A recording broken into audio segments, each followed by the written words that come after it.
Salam alaikum. Pourquoi les hommes ont le droit d'épouser des chrétiennes juifs, etc., et non les femmes musulmanes?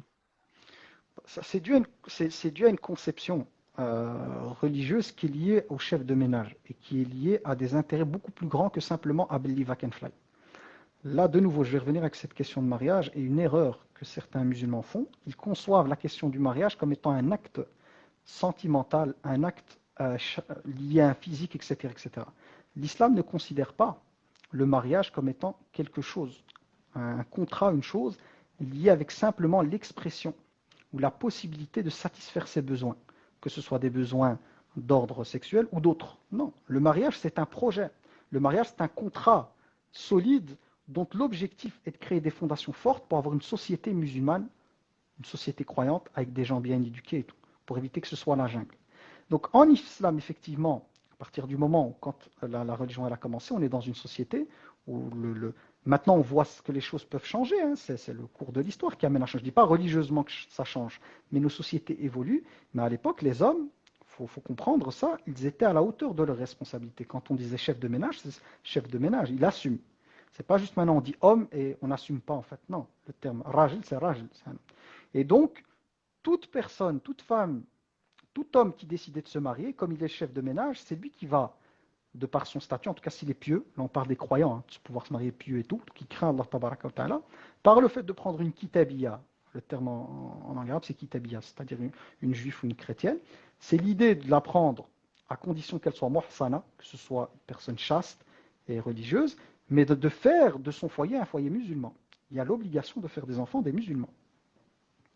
Et voilà, de par cette union-là, comme il est le chef de ménage, comme je l'ai dit, donc c'est de faire des enfants musulmans et d'éventuellement influencer positivement celle-ci afin qu'elle devienne musulmane. On l'a vu pour certaines comme Marie la Copte, Marie al-Qibtiya, qui est l'une des épouses du prophète, elle est devenue musulmane. Comme Safiya, elle était juive, elle est devenue musulmane.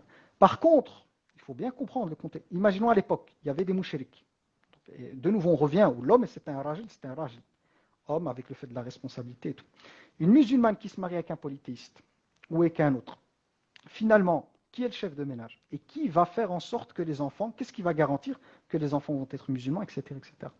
Donc c'est important de comprendre les textes par rapport au contexte qui existait et de comprendre qu'à notre époque, tout est en train de se mélanger. On est dans une époque où, malheureusement, pour une minorité, ou en tout cas pour une partie, on a le terme homme, mais on voit rarement rojoula. Moi, je vois, je le dis, hein, je suis sincère quand je dis ça, je vois des fois, et je dis bien, c'est pas tout le monde, comprennent pas, ce ne sont pas des généralités, c'est des cas où je vois des fois des femmes être 10 hommes à la fois, et des hommes d'être un quart ou un dixième d'homme. Alhamdoulilah, ce n'est pas une majorité, je le dis bien. À l'époque, les hommes, c'est des bonhommes. Ça veut dire que quand on dit c'est un homme dans tous les sens. Même au niveau de la juge, quand ils étaient pieux, c'est des vrais pieux. Et donc, il faut comprendre que islamiquement, comme le mariage est vu comme un, on va dire, comme un projet religieux avant tout, ben c'est clair et net que l'autorisation qui a été donnée ici pour garantir d'avoir des enfants musulmans, c'est que ce soit autorisé pour, euh, pour l'homme musulman, tandis que pour la femme, avec cette compréhension que je vous ai donnée, elle va se marier avec un polythéiste à l'époque ou avec des hommes qui allaient imposer les choses, comme je le disais, ou autres, ben les enfants ne vont pas être musulmans. Et moi, j'ai des cas de personnes d'Afrique de l'Ouest ou même d'Europe ou autres parce que là, subhanallah, il y a beaucoup de communautés qui se mélangent, donc mère qui est musulmane, père qui est, j'ai même des amis comme ça, amis du quartier, quoi, et le père qui était chrétien, je vous promets que les enfants sont chrétiens, ils ne sont pas musulmans. Et la plupart du temps, quand le père il est musulman, les enfants sont musulmans. C'est rare de voir la mère qui est musulmane avec un homme qui n'est pas musulman d'avoir des enfants musulmans. Ça existe, c'est rare que l'inverse. Et en général, la femme qui a fait ce choix-là, elle sait qu'au niveau des textes, déjà, elle a une contradiction avec les textes, parce que religieusement, ce n'est pas autorisé. Donc si elle fait ce choix-là, c'est comme si elle disait, l'amour l'a emporté sur ma foi et l'amour d'Allah. Donc finalement, déjà, on voit que la religion, elle est derrière. La religion, elle n'est pas devant, elle est derrière. Parce que déjà, elle s'est mise dans une chose, et tout le monde a le droit de revenir en arrière. On peut faire ça par erreur, on ne savait pas, ou des fois les sentiments prennent le dessus, mais religieusement, le choix qui a été fait n'est pas un choix qui est autorisé. Après, je vais aller encore plus loin. Déjà, nous, entre musulmans, et c'est compliqué, des fois, rien qu'avec les ethnies, je le vois aussi, hein, d'arriver à trouver de la quiétude, de la paix, déjà juste au niveau entre musulmans, et les musulmans, il y en a de toutes les couleurs, de toutes les ethnies. Donc si la personne, on va dire qu'au niveau de son ethnie, elle, ça va pas, ben, il y a des musulmans de toutes les nationalités. Déjà là, on a du mal en fait. On a du mal, c'est-à-dire que les familles ont du mal en fait à accepter quelque chose qui est religieusement tout à fait acceptable, autorisé sans problème. Et je disais même, je vais rajouter, des fois entre personnes de même culture, je dirais même du même patelin, et Shaitan, il arrive à trouver des choses. Donc si on a des religions opposées, qu'est-ce qui se passe? Donc je prends un exemple concret. La femme, elle est musulmane, le mari, il croit pas en Dieu, ou il est chrétien, ou il est juif, machin. À la maison, comment on va faire pour les enfants? Quelle est la religion qui va prédominer? Imaginons qu'il est chrétien, il lui dit, ouais, Jésus, alayhi salam, hacha, pour Jésus, alayhi salam, hacha lillah d'avoir un enfant, c'est le fils de Dieu, et Dieu lui-même. Et le père qui dit, non, Jésus, c'est un prophète. Comment on fait? Donc voilà, il faut comprendre que autorisation, je parle même pour les hommes, même si pour les hommes c'est autorisé, ça ne veut pas dire pour autant que c'est le meilleur choix à faire. Parce que ça aussi, il faut le comprendre, c'est-à-dire que en tant que musulman, moi en tant qu'homme, si mon projet de mariage c'est un projet religieux, je vais essayer de prendre quelqu'un qui va dans le bon sens. Même si elle est musulmane, la personne, il faut qu'elle soit musulmane, qu'au niveau de la religion, elle voit les choses comme moi, qu'elle avance vers la même chose. Donc même quand on est amené à prendre quelqu'un qui est musulman ou musulmane, et voilà, il y a des critères en fait qu'il faut respecter. Donc c'est pas parce que pour les hommes ce serait autorisé juridiquement que ça veut dire pour autant que c'est le meilleur choix à faire. Il y a quelqu'un Donc qui voilà, que dit ça. si elle se convertit grâce à ce mariage. S'il se convertit grâce à ce mariage. Ben juste avant, ça veut dire que s'il se convertit, on ne rentre pas dans son cœur. Si lui, la sœur, elle vient, et c'est arrivé à l'époque du prophète, si je me souviens bien, et que la dot, ça a été la conversion de l'homme. Il dit, je ne peux pas me marier avec toi, même si tu es un homme noble et tout est connu. Il était connu comme étant quelqu'un de bonne famille, noble, bon caractère et tout. Il a dit, je ne peux pas, tu n'es pas musulman. Et lui, ok, elle lui a dit, et quand il a fait le choix de devenir musulman, ben, elle lui a dit, ma dot, c'est que tu deviennes musulman. Donc si effectivement il y a un homme qui vient auprès d'une musulmane, il n'est pas musulman. Mais il fait le choix, en fait, de se convertir à l'islam. On ne rentre pas dans son cœur. Lui, il montre l'islam. Tout, je me suis converti et tout. C'est halal. On ne va pas fermer la porte. C'est halal, juridiquement, c'est halal. Mais s'il n'est pas musulman, la règle, c'est la règle. Je ne vais pas la changer pour faire plaisir. Hein. C'est-à-dire que je n'ai pas le droit, en fait. Quand bien même je suis quelqu'un de très souple, les gens qui me connaissent, ils savent que s'il y avait une divergence ou quoi, je serais le premier à montrer tous les avis. Parce que je n'aime pas restreindre le champ des possibles. Voilà, je préfère rendre, en respectant les règles, là où il y a une facilité, si elle est là, on peut la prendre. Mais là, religieusement, au niveau de la législation, ça, on ne peut pas. Mais s'il devient musulman, il est halal de se marier avec lui, tout simplement. Mais pas, on est marié à Aïd qui devient musulman. Après, il devient musulman, non. S'il décide de devenir musulman, il fait la shahada et tout, alors là, il n'y a plus rien qui empêche de se marier avec lui. Après, s'il est sincère ou pas, c'est entre lui et Allah tabaraka wa ta'ala. C'est pas à nous d'aller dans son cœur. Ouais, non, mais il s'est marié par intérêt pour le mariage. Ça, on n'en sait rien. Donc là, au fait Abou Bakr, on va s'arrêter Fika là. barak.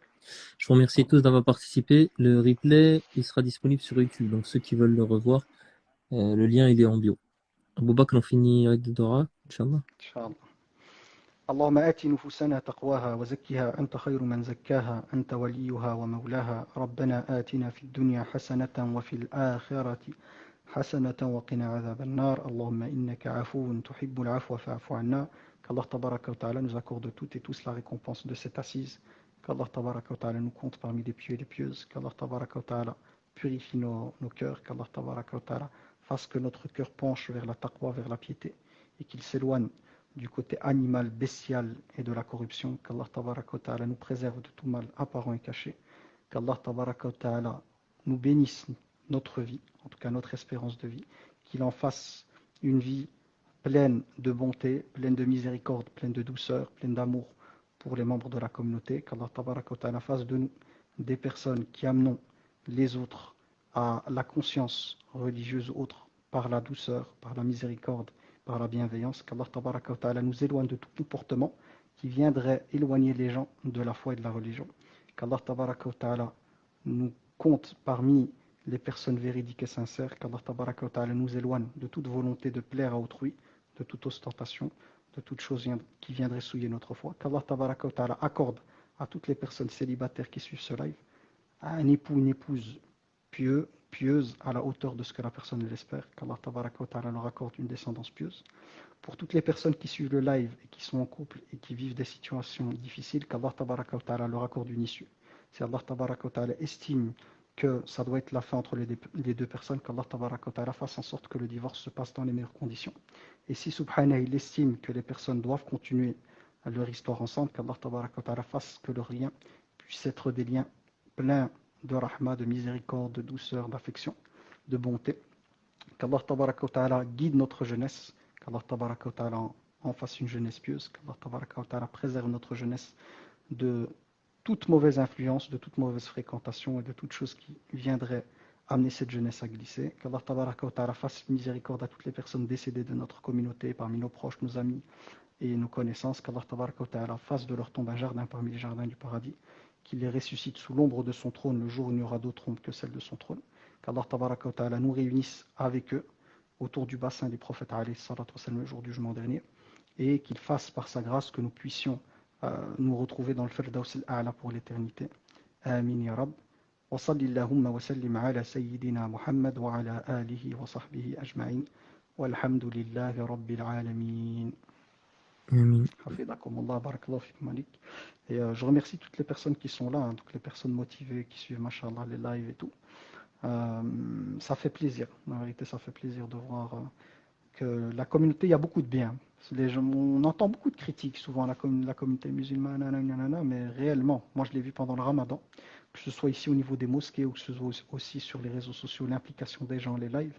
Alhamdulillah, il y a énormément de bien dans cette communauté. C'est une communauté qui n'a juste besoin, elle n'a besoin simplement que du fait qu'on lui tienne la main et qu'on la guide dans le bon côté. Même les personnes qui ont eu des passés très lourds et quoi, il y a cette volonté de repentir, il y a cette sincérité, voilà, de revenir vers Allah, d'œuvrer et tout. Donc il faut qu'on cède, il faut que cette rahma elle continue à nous emballer toutes et tous, parce que franchement, moi je vois beaucoup de bien dans la communauté. Quand bien même, souvent ce qui ressort, c'est les comportements qui sont pas bons et tout, mais il y a énormément de bien. Alhamdulillah. Donc Allah tabaraka wa ta'ala, par sa grâce, fasse de cette graine de bien, de cette fitara dans notre cœur, qu'il en fasse voilà, une forêt à l'intérieur, spirituelle dans notre cœur, quelque chose de bien ancré spirituellement, parce que voilà, on souligne beaucoup le négatif, mais il y a énormément de positifs, vraiment beaucoup, beaucoup, beaucoup de positifs, surtout qu'on était censé, donc les générations qui sont là et la mienne, normalement l'islam devait disparaître de nos vies. Il y avait une volonté de faire disparaître l'islam de nos vies et de faire de nous des assimilés. Et ce qu'il y a, c'est que c'est le contraire en fait. On est beaucoup plus attaché pour une bonne partie d'entre nous que nos parents ou nos grands-parents à la religion. Et ça, c'est un miracle parmi les miracles d'Allah Tabaraka wa Ta'ala, qui par sa grâce a décidé de guider nos pas vers l'islam et de faire de nous des personnes islamophiles qui aiment notre religion et qui sont prêtes en fait, des personnes à endurer l'amer et le difficile et les critiques et l'islamophobie pour cette foi. Donc Allah Tabaraka wa Ta'ala nous accorde toutes et tous son agrément et qu'il subhanahu fasse fructifier cette foi et toutes ces belles choses qu'on voit dans notre communauté. Donc Allah Tabaraka wa Ta'ala voilà, nous fasse, comment on va dire ça, qu'Allah Tabaraka wa Ta'ala nous réjouisse en fait de voir que même les futures générations vont être encore plus fortes que la nôtre et que notre Ummah va se redresser par sa grâce. Amin ya Rab. Donc voilà, qu'Allah vous illumine. Barakallahu fik Malik Amin. pour le live, pour l'organisation, et qu'Allah Tabaraka wa Ta'ala t'accorde la guérison, la bénédiction dans le temps, dans les biens, qu'Allah Tabaraka wa Amin. Ta'ala t'accorde une descendance pieuse, Amin. et qu'il te protège, toi, ta famille, de tout mal apparent et caché, et qu'il Amin. fasse que tu puisses continuer à faire ce travail jusqu'à le rencontrer, et avec énormément de hasanat par sa grâce, et beaucoup de photocopies de hasanat par sa grâce. Amin ya Rab. Allah Amin. yahfadek. Barakallahu fik. À bientôt, Allah Inch'Allah. yahfadek. Salam alaikum tout le monde. Salam alaikum.